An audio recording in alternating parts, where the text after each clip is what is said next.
A Spanish conquistador spent his final years chasing a city that never existed, and he knew it. That conquistador was Antonio de Berrio. By 1591, he'd already gambled his fortune, his reputation, and the lives of hundreds of men on a single decision: that El Dorado was real, findable, and worth dying for. He was wrong on all three counts, but at the time, with the information he held in his hands, the bet made perfect sense. The story begins not in the jungle, but in a ledger. Around 1536, a Spanish officer named Diego de Ordaz reported something from the upper Orinoco River. Indigenous people spoke of a kingdom so wealthy, so vast, that its ruler was coated in gold dust each morning and washed it off in a sacred lake each night. That image, one man, pure gold, a lake of treasure, would cost thousands of lives to chase. The cost was calculated in colonial arithmetic. In 1580, a wealthy merchant named Antonio Vázquez de Espinosa funded an expedition. He committed 40,000 pesos, roughly equivalent to the annual salary of a small Spanish city. He committed 50 armed men. He committed 2 years. What he didn't commit was skepticism. No one did, because here's what they knew. The Aztecs had been real. Montezuma's gold had been real. The conquistadors had already found one mythical empire and stripped it bare. So when indigenous scouts told stories of another kingdom, richer still, hidden in the unmapped interior of South America, the calculus seemed obvious. The upside was continental wealth. The downside was a few years and some money. They didn't know they were trading their lives for a phantom. Enter Antonio de Berrio. March 1591. He was 58 years old, already a veteran of 3 failed El Dorado expeditions. Most men would have quit. Berrio instead decided to gamble everything one final time. He assembled a force of 300 soldiers and indigenous porters. He provisioned them for 6 months. The decision made sense given what he believed: that the previous expeditions had simply looked in the wrong location. What Berrio didn't know, what nobody could have known, was that the city he sought had been invented. Not discovered, not lost, but consciously fabricated by indigenous groups who understood something crucial. The Spanish would pour resources, gold, weapons, and manpower into chasing a lie if the lie was sufficiently elaborate. It was psychological warfare dressed up as geography. By 1595, Berrio had spent 4 years in the field. His men were dying of disease, malnutrition, and exhaustion. They had found no city. They had found no lake. They had found no gold. He had spent, by his own reckoning, over 100,000 pesos. He had lost more than half his force. And he was still convinced it was out there, just one more river valley away. This is where the story shifts. Berrio's nephew, Juan Martínez, was part of the expedition. In 1595, the younger man made a calculation his uncle couldn't. The search was over.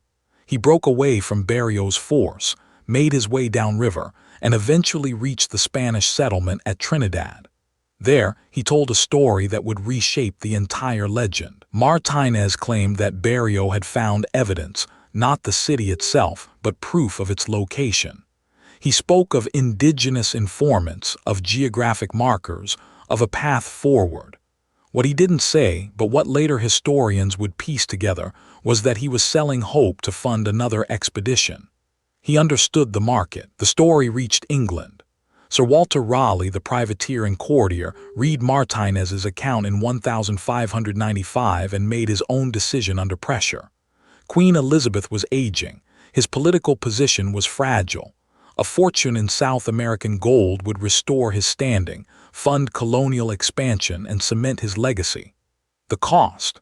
A few ships, some men, some time. The upside seemed infinite. In 1595, Raleigh launched his first expedition to the Orinoco. He committed 5 ships. He committed 120 men. He committed his own reputation. He spent months in the jungle, paddling upriver, questioning indigenous peoples, searching. He found traces of Spanish expeditions. He found evidence that others had searched before him. He found no city. But Raleigh did something brilliant.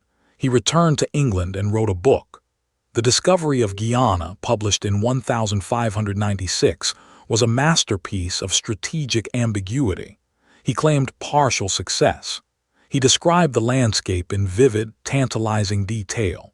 He suggested that a larger, better-funded expedition would certainly find what he'd nearly discovered. He was selling a second chance. This is the trap that El Dorado set, and it's the reason the legend survived for 300 years. Every failure was reframed as near success. Every expedition that found nothing returned with stories that made the next expedition seem justified. The costs accumulated silently. The hope was refreshed constantly. By the 1700s, the search had shifted. No longer were conquistadors and privateers the hunters. Now it was naturalists, cartographers, and academics. In 1744, a French scientist named Charles Marie de la Condamine paddled the Amazon and Orinoco systems, mapping them with unprecedented precision. He was looking for El Dorado too. He found no city, but his maps were so detailed that they became the foundation for modern South American geography. The legend didn't die because the evidence was disproven. It died because the jungle was finally mapped. Once you can see everywhere, a hidden city becomes impossible to hide. By 1800, El Dorado was no longer a place to find. It was a story to study. But here's what makes this story worth revisiting now. The decisions that drove men into the jungle for 250 years weren't irrational. They were rational responses to incomplete information. Berrio, Raleigh, Condamine, they each made the best choice they could with what they knew. The tragedy wasn't stupidity. It was the structure of hope itself. Once you believe something is possible, the cost of searching always seems cheaper than the cost of not searching. Today, archaeologists have found something the conquistadors couldn't have imagined. Evidence of pre-Columbian settlements in the Amazon so sophisticated, so extensive, that they rival the Aztec and Inca in complexity. Not a single golden city, but dozens of them. Not hidden, just forgotten. The irony is complete. The treasure was real all along. They were just looking for the wrong thing. Subscribe. Every week we uncover how myth and strategy collide in the hunt for history's greatest treasures.